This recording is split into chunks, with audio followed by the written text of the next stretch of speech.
One of the most prevalent issues in the realm of conservation and natural resources has always been the controversy surrounding dams on rivers. Some argue that God gave man dominion over nature, implying that the resources it provides are simply and only for humans to use them. By that logic, what's the sense in letting even one single drop of our hydrologic resources go to waste? But opinions on the other end of the spectrum challenge the realistic necessity of dams, claiming that damming has a detrimental effect on the environment and ecosystems residing in the rivers, which leads us to the question of whether or not dams are actually worth the trouble they cause. As the population in the United States continues on an upward trajectory, the constantly increasing demand for natural resources accelerates concurrently. Although certain demands must be met for society to continue operating at the current rate of business as usual, siphoning every drop of water from our rivers may prove to have negative consequences that ultimately outweigh the benefits of having them. So construction on the first dams in the United States began around the turn of the 20th century for purposes like hydropower, irrigation, navigation, and flood control. At the time, dams were a major game changer for advancement in the development of renewable energy. Taylor, I'm recording my thing.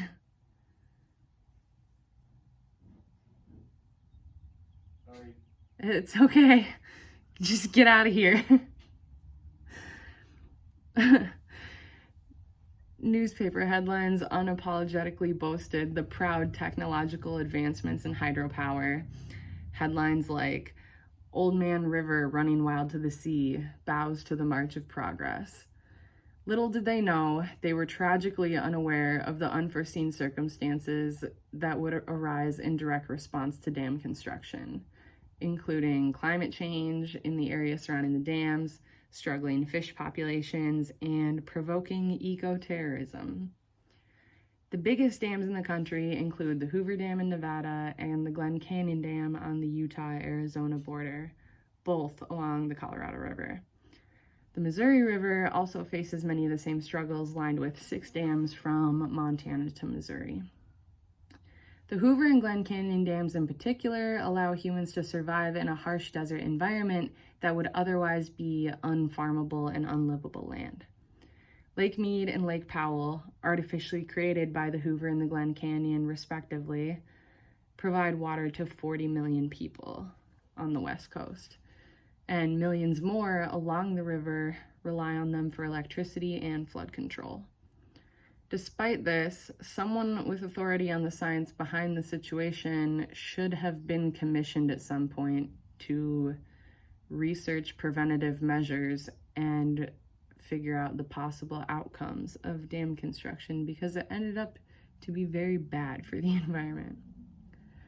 One of the most pressing issues in the American Southwest is the downstream effects on sensitive areas like the Grand Canyon.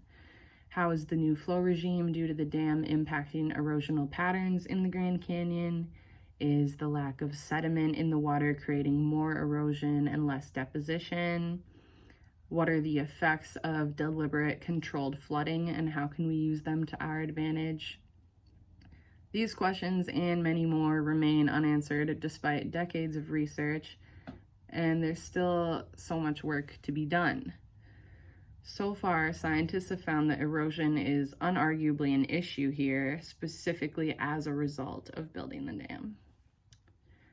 Since it's a massive physical barrier, sediment stays trapped behind it, and less is deposited downstream throughout the canyon. Not only is there less deposition overall, the crystal clear water whisks away the sandbars, shrinking them substantially, and this directly affects tourism by allowing less space for camping and recreation along the river. The U.S. Bureau of Reclamation attempted to remedy this for the first time in 1996 with a deliberate flooding test to see if they could restore some of the sediment in the canyon. Temporarily, it looked to be successful, restoring the sandbars to some extent, until the same problem arose just a few months later. Upstream, the excess of sediment and organic material sucks up so much oxygen in the water that many reservoirs harbor dead zones of anaerobic water that can't support life at all. Instead, it creates perfect conditions for toxic blue-green algae blooms capable of killing children and pets. These physical changes in the environment directly affect the species living in them as well. So Andromedus and Catadrominus fish populations are suffering as their life cycles absolutely depend on the ability to migrate from saltwater to freshwater and vice versa.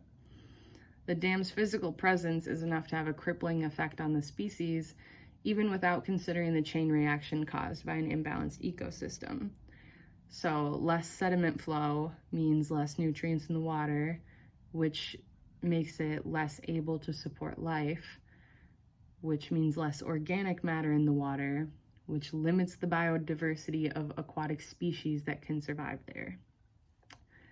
With an excess of biotic material collecting upstream, Lake Powell has since become unlivable for 2 of the fish species that used to dominate there, and 3 more have vacated downstream due to malnutrition. The dead zones mentioned previously, they typically occur on the lake bed where everything settles at the bottom, which destroys the habitats for bottom feeders like the many sturgeon species who are now endangered throughout the Colorado and Missouri watersheds due to the construction of these dams. In addition, warmer temperatures and drought in the recent years have lowered water levels and warmed the reservoirs, changing the climatic environment completely. Since then, non-native species, including a few varieties of trout, have moved in and began to thrive where they previously wouldn't have been able to survive at all. These fish also eat the smaller native species, further lessening their already depleted population. Aside from the detrimental ecological and environmental impacts, economists and water management executives are being forced to reevaluate their stance on the effectiveness of many dams along the Colorado and Missouri rivers. Due to the ongoing drought in the desert Southwest, the reservoirs are hitting an all-time low, not even able to serve the purposes that they were constructed for in the first place. Since they're already located in a hot and dry climate, thousands of gallons of water are being lost through evaporation, and they're not really serving their purpose anyway. At this point, though, in humanity's technological advancement, dams, quite frankly, should not be an issue. We have a plethora of options for harnessing clean energy nowadays, ranging from tidal power to wind power.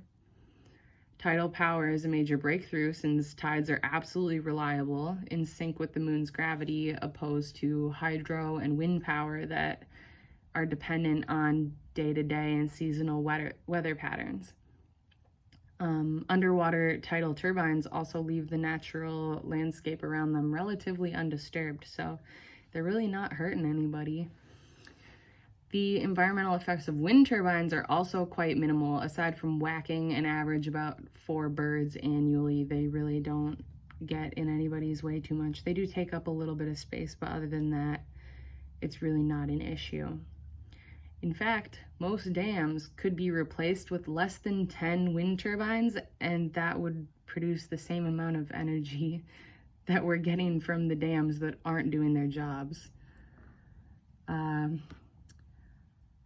Perhaps one could make an argument for the big dams out west, such as the Hoover and Glen Canyon, but I think at this point, the general consensus in the scientific community is that dams are not worth the consequences, especially considering that our options for power supply aren't limited.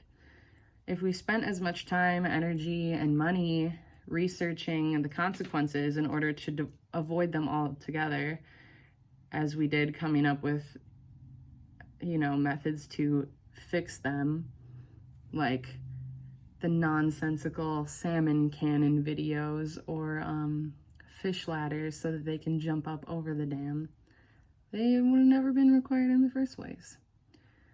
Some environmental advocates have even gone to extreme lengths to show their activism, bordering on what can be called environmental terrorism, where people have done things like rappel down the dams in the middle of the night to vandalize them. And one of the most famous ones is a scissor with a little dotted line going all the way down, suggesting that it should be taken down. Until the US government begins to listen and understand the scientific perspective, these types of vandalism may be the only attention that they get until we do finally tear them down in order to restore the natural environment.